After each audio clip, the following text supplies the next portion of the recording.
Hello everyone, कैसे हैं आप। आशा करता हूं कि आप ठीक होंगे और अच्छे तरीके से पढ़ाई कर रहे होंगे। आज हम लोग इस वीडियो के माध्यम से क्लास 10th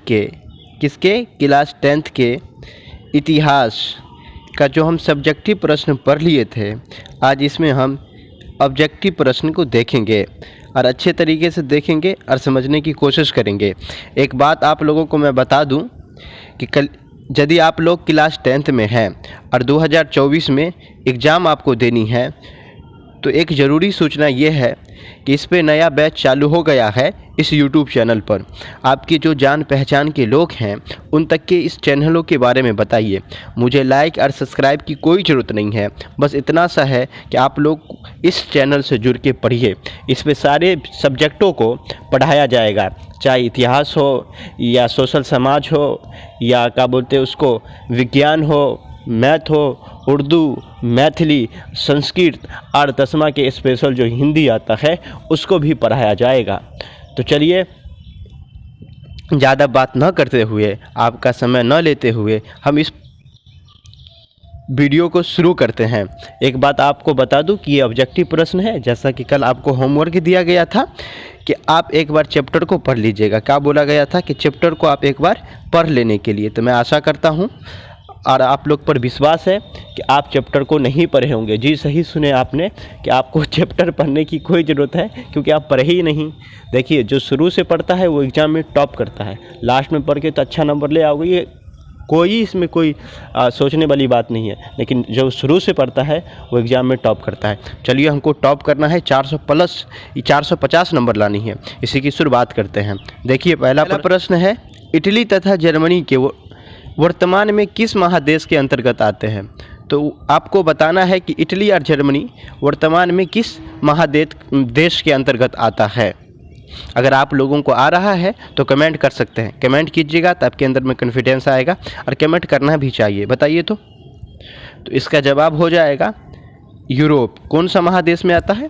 यूरोप में। अब अगला प्रश्न हम देखते हैं। देखिए, अगला प्रश्न क्या कह रहा है मेरे दोस्त। देखो, अगला प्रश्न कह रहा है, फ्रांस में किस शासन वंश की पूर्ण स्थापना वियना कांग्रेस द्वारा हुआ। किसके द्वारा हुआ? वियना कांग्रेस के द्वारा हुआ। तो बताना है। तो इसका बुर्बो राजवंश, ये तो कल भी आप लोग देखे थे जब हम सब्जेक्टिव प्रश्न पढ़ रहे थे, ठीक है, उसमें भी हम पढ़ा दिए थे। तो अगला प्रश्न देख लेते हैं। देखिए, अगला प्रश्न क्या कह रहा है मेरे शिष्य और शिष्यों। मैजनी क्या है? मैजनी का संबंध किस संगठन से था? मैजनी का संबंध किस संगठन से था? बताइए तो, किस संगठन से था? व्यापारी था या संघाइयों था, दंगाइयों था? बताना है किस संगठन से था। तो ये कार्बोनेडी हो जाएगा। क्या हो जाएगा? ऑप्शन नंबर ख जो है इसका करेक्ट हो जाएगा। कार्बोनेडी जो एक संस्था थी, वही एक संगठन था, उसी से मैजनी जुड़े हुए थे। अब अगला प्रश्न देखते हैं। देखिए, अगला प्रश्न क्या कह रहा है, इटली एवं जर्मनी के एकीकरण के विरोध निम्न में कौन था। इटली एवं जर्मनी के एकीकरण में निम्न में कौन था? तो आपको कल ही बता दिया गया था, आपको पता चल गया है। हमको विश्वास है कि आप लोग कमेंट कीजिएगा कि इटली एवं जर्मनी के एकीकरण के विरोध निम्न में से कौन था। तो आपको पता था ऑस्ट्रेलिया था। कौन था? ऑस्ट्रेलिया था।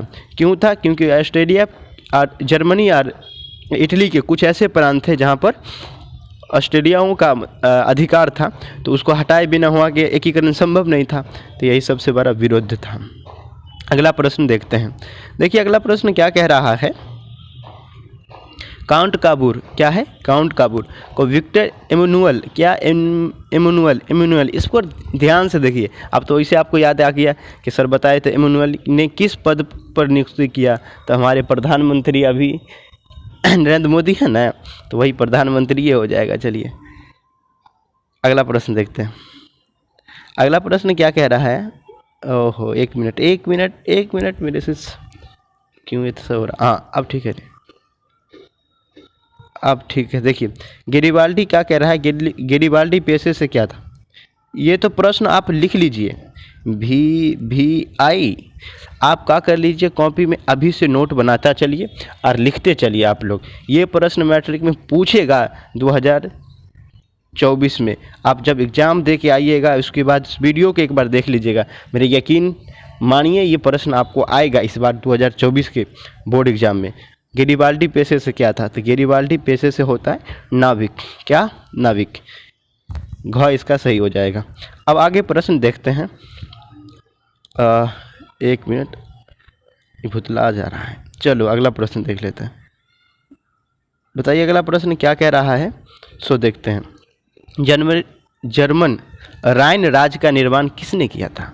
जर्मन राइन राज्य का निर्माण किसने किया था? जर्मन राइन राज्य का निर्माण किसने किया था? बताना है आपको। सुनो, तो ये हो जाएगा नेपोलियन बोनापार्ट।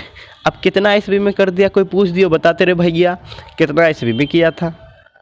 ये तो पता चल गया नेपोलियन बोनापार्ट ने किया था जर्मन राइन राज्य का निर्माण, लेकिन कितना ईस्वी में, कब किया था? तो उसको बता देना है कि ले रे भाई बता देते हैं 1867 ईस्वी में।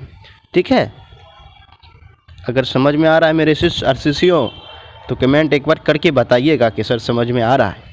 देखिए लाइक और सब्सक्राइब की हमको कोई ज़रूरत नहीं है, बस एक बात कर दीजिए, आप शेयर कर दीजिए जो आपके जान पहचान के बच्चे हैं जो क्लास 10th में है और 2024 में एग्ज़ाम देंगे, क्योंकि नया है। आप लोग जो कहिएगा वो हम पढ़ाते जाएंगे, तो आप लोग जुड़ जाइए, जल्दी व्हाट्सएप ग्रुप से जुड़ जाइए। अगला प्रश्न हम देखते हैं। देखिए अगला प्रश्न क्या कह रहा है। जलवेरीन एक संस्था थी, कैसी? जलवेरीन एक संस्था थी, कैसी संस्था थी? गुंडा का था, व्यापारी का था, दंगाई का था, संघाई का था, अरे किसका था बताइए? तो मक्खन लाल चतुर्वेदी वाला प्रश्न है। ये सब प्रश्न एग्जाम में आता है मेरे दोस्त, ये सबको हम पहले ही बता दिए, नोट बनाते चलिए। देखिए इतनी खूबसूरती से हम लोग पढ़ रहे हैं, पहले सब्जेक्टिव पढ़े, फिर ऑब्जेक्टिव पढ़े, ठीक ना, फिर लास्ट में VVI प्रश्न, इसी में से छांट के जो प्रश्न पूछा जाएगा वो भी हम पढ़ा देंगे। देखिए अभी से नोट बनाते चलिए आप कॉपी में, बहुत अच्छा से आपका तैयारी हो जाएगा। जलवेरीन एक संस्था थी, कैसे संस्था थी बताइएगा? तो ये हो जाएगा व्यापारियों की थी। किसका थी? व्यापारियों की। आगे चलो, देखिए अगला प्रश्न क्या कह रहा है। रक्त एवं लौह की नीति का अवलंबन किसने किया? अवलंबन प्रतिपादन या किसने दिया, ये भी कह सकते हैं। रक्त एवं लौह की नीति बताइएगा। तो रक्त एवं लौह की जो नीति का अवलंबन किया था, ठीक ना, वह बिस्मार्क किए थे। और कब किए थे? अरे कब किए थे? तो 1862 ईस्वी में। ये भी याद रख लेनी है आपको, 1862 ईस्वी में। ठीक है, आगे बढ़े। अब आगे देखते हैं। देखिए आगे क्या कह रहा है। 1 मिनट, थोड़ा सा गड़बड़ा रहा है। अरे क्या है तो वैसे हो रहा। ओके, बताइए तो अगला प्रश्न क्या है। फ्रैंकफर्ट की संधि कब हुई थी? फ्रैंकफर्ट की संधि कब हुई थी, ये प्रश्न लिखिए लो। सच में कह रहे हैं कि लिख लो, ये प्रश्न आप लिख लीजिए, प्रश्न आएगा 1871 ईस्वी में। देखिए प्रश्न बहुत अच्छा है, ये प्रश्न पूछने की पूरी उम्मीद है, अभी से लिखते जाओ। अब देखो अभी क्या करना है, जैसे कि अभी कहीं पर ऑफलाइन क्लास कर रहे हो तो जब रास्ते में जाते हो तो अपने दोस्तों से पूछना, ठीक ना, डिस्कशन करना, उससे आपको याद हो जाएगा, और याद हो जाएगा तो एग्जाम में 4 के आइएगा। अब आगे देखते हैं। देखिए अगला प्रश्न क्या कह रहा है। यूरोप वासियों के लिए किस देश का साहित्य एवं ज्ञान विज्ञान प्रेरणा स्रोत रहा? यूरोप वासियों के लिए किस देश का ज्ञान विज्ञान प्रेरणा स्रोत रहा? तो इकबाल सर हमको याद आ गए, मोहम्मद इकबाल जो लिखे हैं सारे जहाँ से अच्छा। वो कहते हैं ना कि यूनान मिस्र रोमा सब मिट गए, जहाँ में बाकी न रहा कोई, सारे जहाँ से अच्छा हिंदू सितमर। तो वही यूनान, इसका आंसर हो जाएगा यूनान, ख। ठीक है, क्या हो जाएगा? ख। अब आगे देखते हैं। हाँ, देखिए आगे प्रश्न क्या कह रहा है। 1829 ईस्वी में एड्रियानोपल की संधि किस देश से हुई? किस देश से हुई ये बताना है हमको। तो ये तो हो जाएगा तुर्की। तुर्की हो गया।